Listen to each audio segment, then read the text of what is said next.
Welcome back, and many thanks for staying with us. You're still watching Political Spectrum, and it's live on Spectrum Television. Don't forget, you can get in touch with us on the conversation by reaching out, of course, to the contact as displayed on your screen, and let us know what you make about the issues we are looking at today. Moving away from politicking, as we've keenly talked about endorsements enjoyed by political candidates in the build-up to this year's elections, let's focus on electioneering proper, especially as it concerns the Electoral Act of 2022, the key changes and the impact it would likely have on the 2023 elections. And joining us live in the studios to talk all things Electoral Act is a public affairs analyst and legal practitioner, Barrister Sikak Aka, is live on Political Spectrum. Good morning to you, Barrister. It's a pleasure to have you join us. A happy New Year to you as well. Thank you. It's a great year. You know, the year we've all been waiting for. The year that we expect should redefine our political scope and sphere and existence as a nation. So it's going to be a great year. Thank you and welcome to 2023. Indeed. One thing that has characterized the build-up to next year's election has been the big debate about understanding the context and the framework of the Electoral Act of 2022 that was signed by President Buhari, because of the key changes that were made to this act by Mr. President. And I'll just take us through some of these changes as we touch on them interestingly. But before then, were you surprised at the fact that it took Mr. President a third time of asking before he eventually gave his assent to the Electoral Act Amendment Bill? Well, like it is being said, the only constant thing in life is change. But then again, it is also a truism that people will always fight these changes when they see them. So I wasn't too surprised, when I saw Mr. President withhold assent for I think about 2 times before eventually public pressure, public advocacy pressured him to give his assent. The 2022 Electoral Act, as we have in existence today, comes with so many great innovations. So many of them, if you may, radical innovations. So understanding that act at that initial stage, that it was a bill, the executive, the presidency needed to have a better understanding, a better grasp of the key provisions in that law. So Mr. President also needed to have that informed, background before he can put in his pen to the dotted line. But eventually, the people had their way by sustained advocacy, which eventually made Mr. President to sign. And this is why we have so much of hope that for the first time, if Nigeria has ever had any election where we keep on saying, it looks like it's credible, I can say for sure that if the electoral umpire is so much determined as they have told Nigerians, I think this is going to be the best by virtue of the current Electoral Act. Well, there are some who agree that the fact that Mr. President took a while before eventually agreeing to the content of the Electoral Act means it was democracy in full display in terms of the legislature carrying out its oversight functions and the executive arm also doing what was expected of it. But there are others who also posit that the Electoral Act Amendment Bill did not go through adequate public hearing and inundating Nigerians thoroughly about the content of this act before it was eventually pushed to the National Assembly and eventually to Mr. President. So are you concerned that perhaps Nigerians were not given a chance to also contribute their quota towards areas that they felt should require some certain level of changes before the President eventually gave his assent? Well, I would not think so. I wouldn't think so. There were public hearings that were held before that bill was eventually passed. Of course, it's a cardinal ingredient of lawmaking that after first and second readings, committee stage, you must have a public hearing wherein you gather views, come back, deliberate, and then have it through. I think the major challenge we have in Nigeria has always been that a lack of interest on the part of so many Nigerians, even those you and I would think are enlightened and educated enough to understand these things and should be part of this process making. A whole lot of people actually have that apathy towards these processes, and as it would turn out, when the law is here, everybody seems to give excuse. This could have been there, this could have been there, but the question is, where were you as at when these public hearings were being conducted? Even though you were not aware of the public hearings, I'm also aware that our representatives from the Federal House of Representatives to the Senate, they have what we call constituency offices. So this is where we should also call to question if this constituency office are actually there in reality and how functional, because you could still make your input known to your representative of your thoughts in these laws that are being considered for passage. You could write, you could make suggestions. So, but the issue has always been the lack of interest to participate, and this is a call for all to have this interest, be a partaker. We should not be too passive on all of these things, because at the end of the day, positively or negatively, it has a direct bearing on all of us.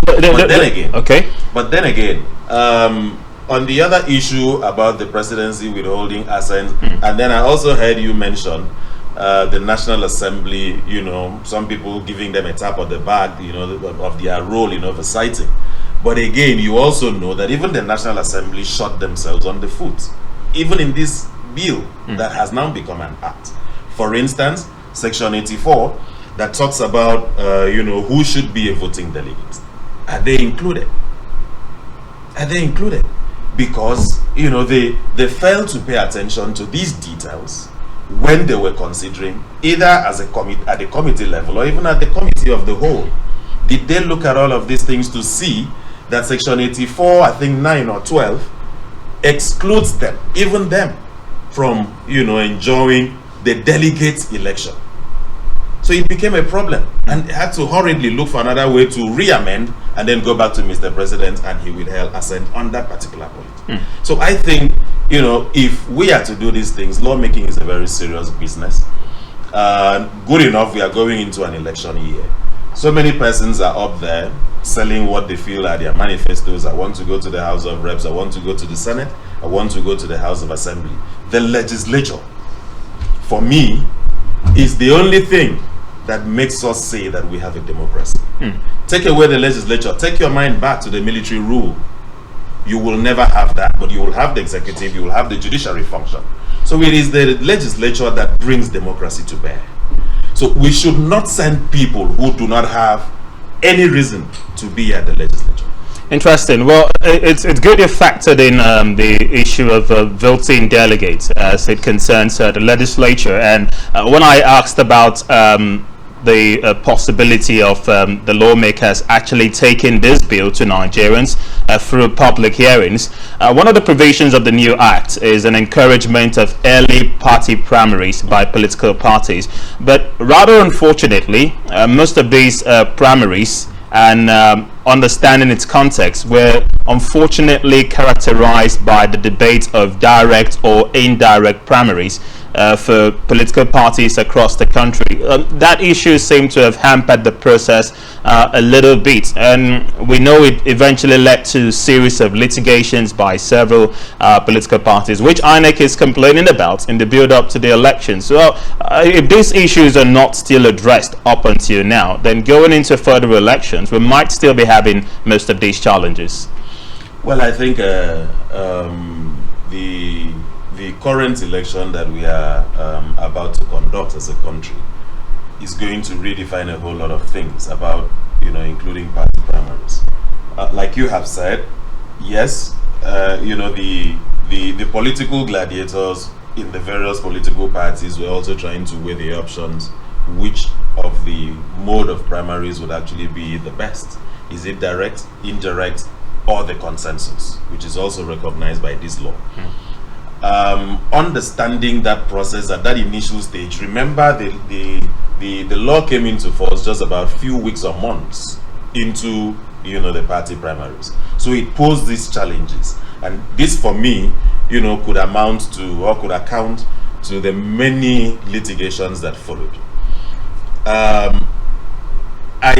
would take it for granted that if at the end of the conduct of the general elections, INEC gives Nigeria something close to a very credible election, where by the time they deploy their IREF, the INEC result viewing portal, by the time they deploy their IREF, where Nigerians would follow the process and see the votes real time as it drops from polling unit to polling unit, and then at the end of the day you make a declaration as per what is on that portal, it would have strengthened the process to the extent that future elections, whether off cycle in between now and 2027 or general election in 2027, I foresee a situation where parties would take a firm stand on which mode of primary, possibly for the direct primaries, where the popular candidates, based on integrity, based on capacity, would emerge, knowing that going into the general election, it is no longer about the political platform, but rather on the individual that you put forward.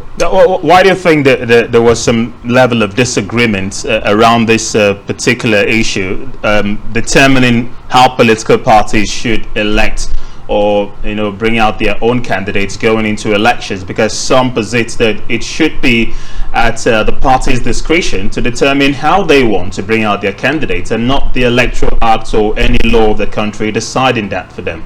I do not agree with them. I do not agree, because the moment we make a law that gives that discretion on the political parties and say anyhow you wish to to go, then we'll continue to have this very high level of indiscipline and immaturity in the process. Remember, as far as you have money bags in a political party, tendencies are high that they will manipulate and control the process. And as far as this continues to occur, then we are not banking our hopes on credible materials being thrown out to the public as their candidates. I mean, it will just be anything goes. So we keep on recycling the same system of incompetence and failure and maladministration and misgovernance. Is this what we want for the country? So I think it's a good thing that the party primaries are regulated. Several decisions of the courts in several pre-election cases, you find the court say party primaries are internal affairs of a political party, we have no jurisdiction to dabble into. This makes the political parties very comfortable. Enough of all of these scenarios, so that we could have, if we ever wish Nigeria well in terms of leadership, then I think the best thing to do is where the party system, the internal democracy system is being regulated. Well, when this issue first came up, INEC identified as one of its constraints to delve into what political parties do with regards to their primaries has been lack of funds to regulate the conduct of these primaries. Because if INEC has to monitor the entire processes, as the Electoral Act seem to have provided, well, they have said they do not have the funds to do so, let alone conduct a general election for the entire country, which is why some said, let the parties conduct the primaries however they want, whether direct or indirect, and then INEC can just do the simple job of observing. Well, the good thing about the 2022 Electoral Act is that Section 3, subsection 3, creates financial independence for INEC. This is where INEC fund is being created by that law. And by that provision also, it makes it mandatory that funds for INEC be released not later than 360 days to the general election. That means about a year to every general election, INEC would have received her funds. So the challenges faced as at 2015, 2019, and even part of 2011 would not, or we do not expect to have that here. But in Nigeria, it's one thing to have a provision in a law, the next one is implementation. It would be my earnest wish and desire, that this provision is religiously implemented so that INEC would have her funds and then can monitor the process seamlessly. Now, the political parties, it would not be right. Remember, in the previous act, the Repeal 2010 Electoral Act, the political parties, it wasn't mandatory for INEC to monitor. It was, may discretion.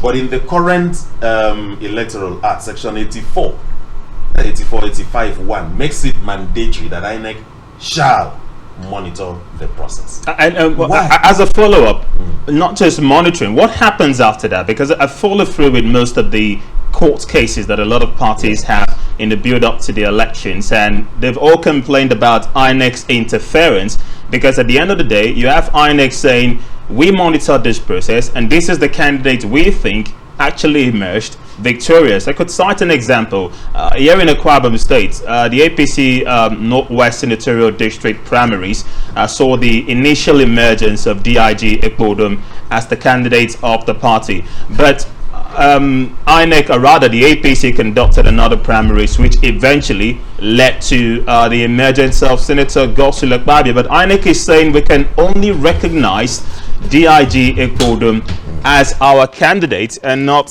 Senator Godswill Akpabio. This has led to a lot of debates across the political space, with some saying INEC is having undue interference with the APC primaries, and they're saying this has to change. So on the back of what you said earlier on, that the provisions allow INEC to monitor and observe what happens within these parties' primaries, the big question is, after that, what next? Do they just observe and then take whatever it is they see, or does the Electoral Act grant them that right to decide who actually gets what or not? Okay, this is what happens. By the Electoral Act, INEC is given that mandate to monitor. And then there's a regulation for INEC that for every party primary you monitor, that monitoring team at the end must issue a monitoring report to its headquarters. Now, in the event where there is, litigation, pre-election matter over this one is a candidate or this one ought to have been the candidate, experience has shown that INEC will always fall back on their monitoring report. And in most cases, several of these pre-election matters as decided here in Akwa Ibom, even though some were taken to Port Harcourt as a result of, the nature that, it was pressing on one particular judge. The court is relying heavily on the INEC report. So whoever INEC report shows was the winner of that contest is what the court endorses, as far as it falls within the provisions of the law. And, the returns made therein, there are no inconsistencies. If you allow a political party the ambience to conduct its own party primaries without any form of, oversighting by an independent umpire, then there are bound to be problems. You have cited the case of Akwa Ibom Northwest, Ikot Ekpene Senatorial District. You've seen all the confusions, arising therefrom. I may not want to go much, into that the detail of that particular litigation, because we are still expecting the apex court of the land to have a verdict on it.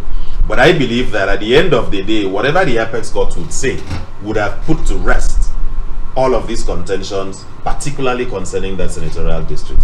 So for me, the one radical introduction into this Electoral Act is for INEC, as it is now, to have that mandatory nature of monitoring these processes. Remember also, I think it was in 2019 general elections, somewhere, I think it was in Imo State, if I'm not mistaken, but it was somewhere in the east, where in the general election proper, a returning officer was forced under duress to make a return. And he did complain to the National Office. But very little, was done, because the Electoral Act as at then did not empower INEC to take these measures. But as at now, based on that experience and probably other experiences in the past, the National Assembly sat down and said a law always comes out to cure a mischief. There's a problem. So what do we do? For the first time, INEC is now given powers. Where a return has been made, you have 7 days to review. If it was made under duress or force or anything that does not fall in line with the law, is against public policy, you have the right to cancel it. Before, it would wait until you go to the Election Petition Tribunal. Only then would a court have the power to cancel and then set aside the return. But the negative impact that would have, or always have, is that someone who has no business in being in that office would have been sworn in, would have started taking the benefits of that office. Meanwhile, he has no business being there at all. But in the current Electoral Act, all of these things are taken care of, so that if you are deserving to sit on that chair, then you would be there. If not, then you're not there. Well, interestingly, it leads us to the matter of litigation, which INEC itself has complained about and has said it could hamper their chances of having credible polls by next year. The new Electoral Act makes provision for an extension of the time frame and the publication of election notice from the previous 90 days to 360 days, which they've said would allow political parties, to put their houses in order, and there will be no excuses around candidacy of a person or propaganda politics, if you like, in choosing a candidate and preparing for a campaign. While they're complaining that this litigation and court cases are not helping the electioneering process, some have said extending the time is only just giving these parties the leeway to continue having more litigations, especially if you have aggrieved members from the conduct of any primaries from any of the political parties, as we've seen across the country. So some have said perhaps we should have allowed it stay at the initial 90 days period. The extension is only giving these parties the freedom to instigate more court cases. Do you agree? No, I do not agree. So Section 285 of the 1999 Constitution, as amended, the fourth alteration, has created timelines for pre-election matters. And I think that this extension that the National Assembly made in the Electoral Act was to fall in line with that constitutional provision. So because as at now in the current Electoral Act, INEC is given I think by the Electoral Act, the political parties are given not later than 180 days after conduct of party primaries to submit names to the electoral umpire. Now, within this period, whoever feels aggrieved, because if you look at the Electoral Act, I think it's section 29(3) or 4, which gives the right to challenge, includes that if a party is aggrieved in any of the processes, which includes submission of name, he has a right, to file an action at the Federal High Court to challenge that. So within this time, which accords with section 285 of the Constitution, someone could actually take out litigation, tidy up all of these things before the conduct of the general election, as against the 60-day window of the previous Electoral Act. In the previous Electoral Act, what usually happened was you would have a situation where pre-election cases are still pending even after general elections have been conducted, even after someone has taken oath of office and then is still enjoying that office. But here the situation would be different.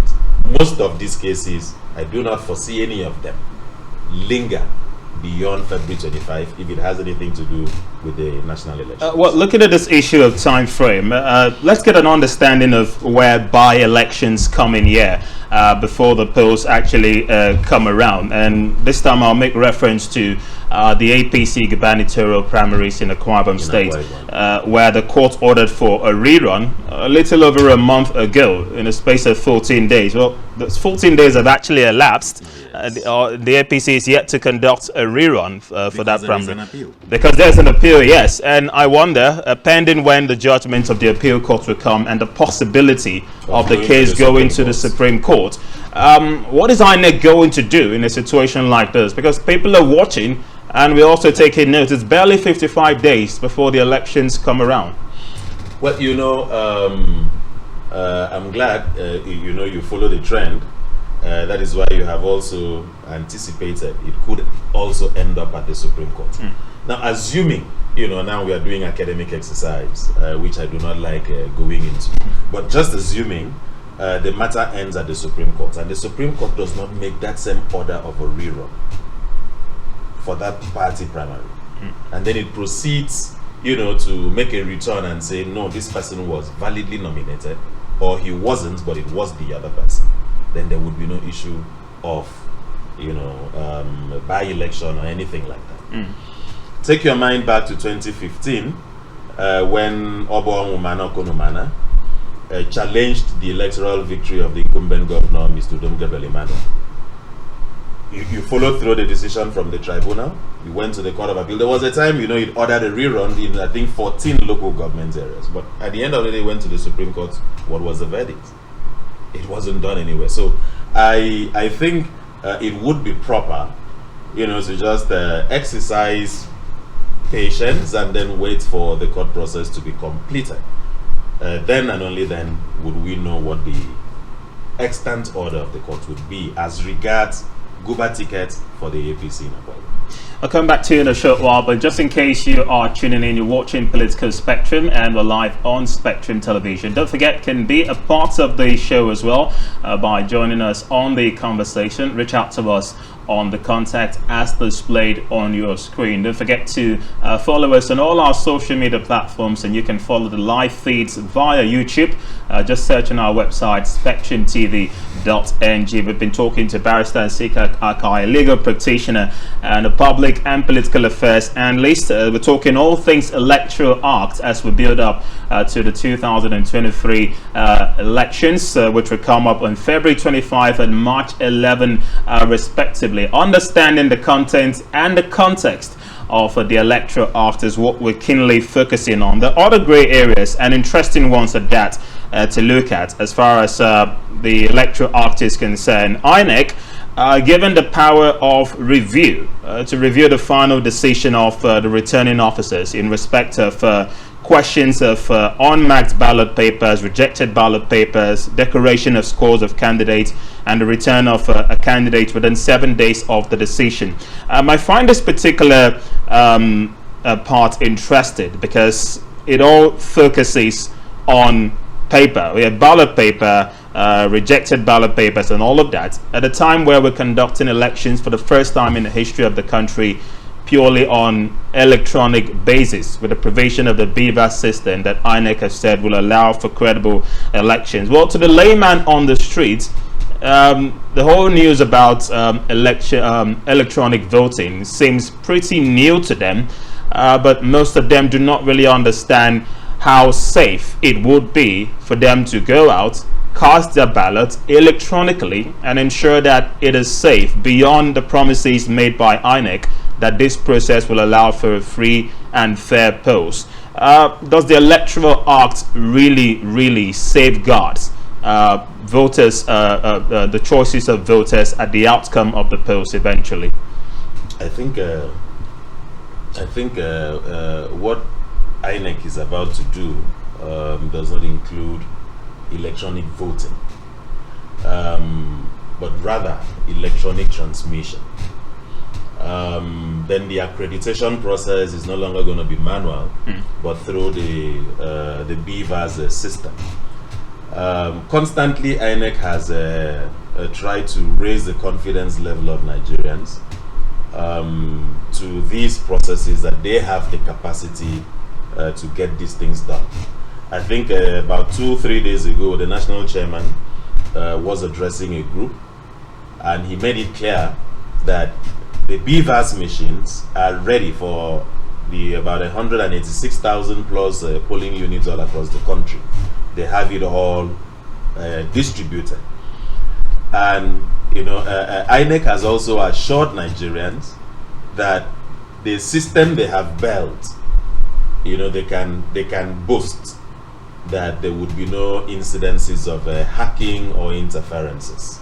So to that extent, I think I'll have no reason to doubt them, but rather to also assure Nigerians, assure Akwa Ibomites who are listening to us now, that INEC is poised to give Nigeria something that we all will be proud of.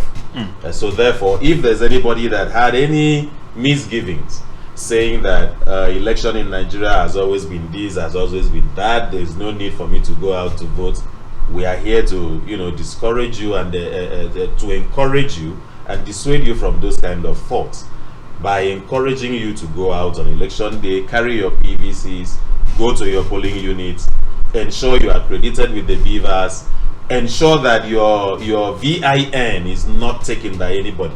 Whether there's any scientific proof that it could be manipulated or not, do not disclose any of your details on your voter's card to anybody.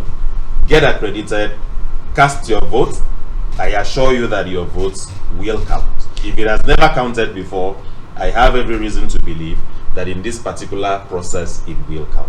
Well, interestingly, on the deprivations of the previous act, the decisions of the returning officer was only subject to a review by the Election Petitions Tribunal, but these new provisions also allows INEC to do the same. So I wonder, is INEC's review likely to come before that of the Election Petition Tribunal or after? And in whichever case it goes, how do we compromise this? Because there could be some controversies.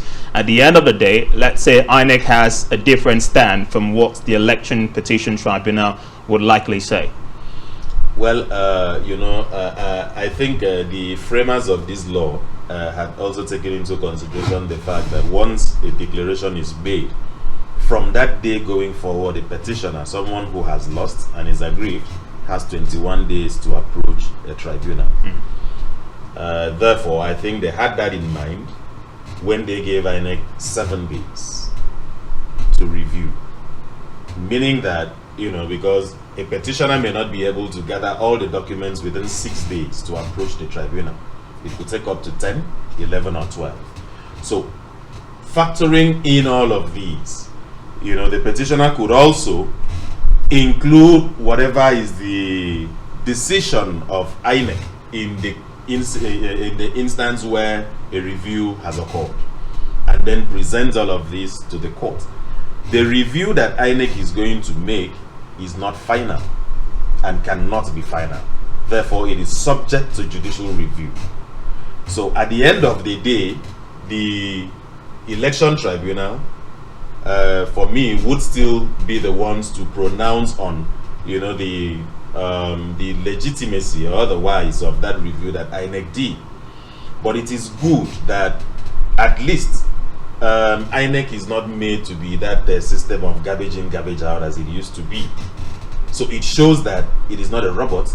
It has human beings in it, so they can think. Another instance is, on issues of overvoting. I think it's section 51 sub 2 of the current act that also gives the polling officer of INEC the power to cancel election in that unit where the number of votes gotten at the end of the exercise outweighs the number of accredited voters. Because there's just no justification. So if there were accredited voters of 100 in that unit, irrespective of how many voters ought to have been for the unit, but those who were present and accredited were 100. So how would you explain to someone that at the end of voting you had 200 votes?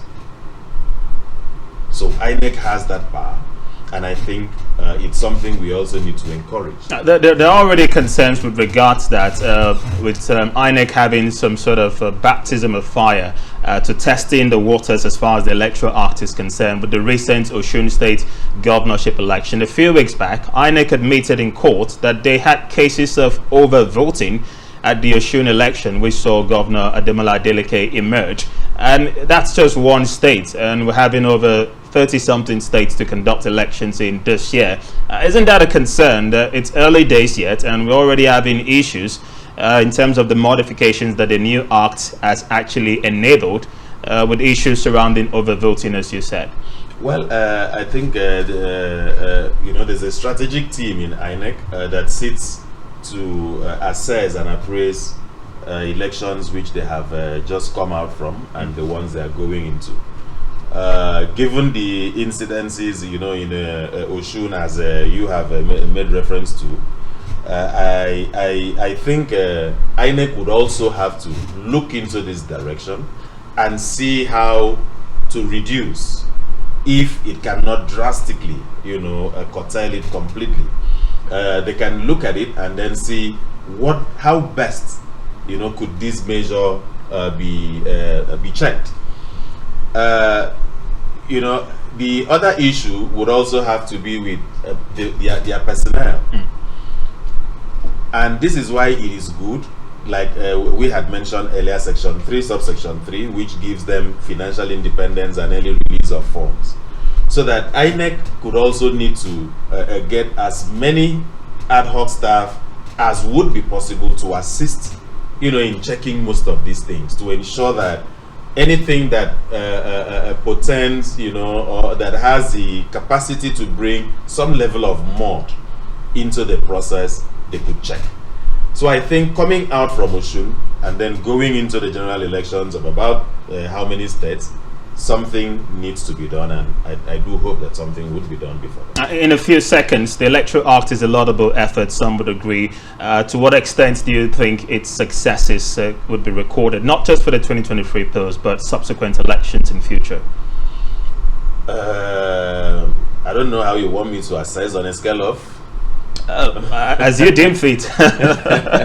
Well, I think this Electoral Act, for me, I think it will succeed, very greatly. I know that there's no perfect law anywhere, so even as I have high hopes and high expectations of this Electoral Act recording very great success, I do know that there are challenges, and I do also know as a lawyer that immediately after every election, challenges noticed are issues that would be thrown up for possible amendments. Interesting thoughts indeed. Barrister Kaime, thanks for joining us on Political Spectrum. Thank you. Well, thanks for watching as well, but the conversation does continue. Follow us on all our social media platforms, and don't forget, for live feeds, you can always visit our YouTube page to search spectrumtv.ng for more. The program returns tomorrow. Join us again if you can. But from me, Raymond Ita, and the rest of the crew, thanks for watching, and bye for now.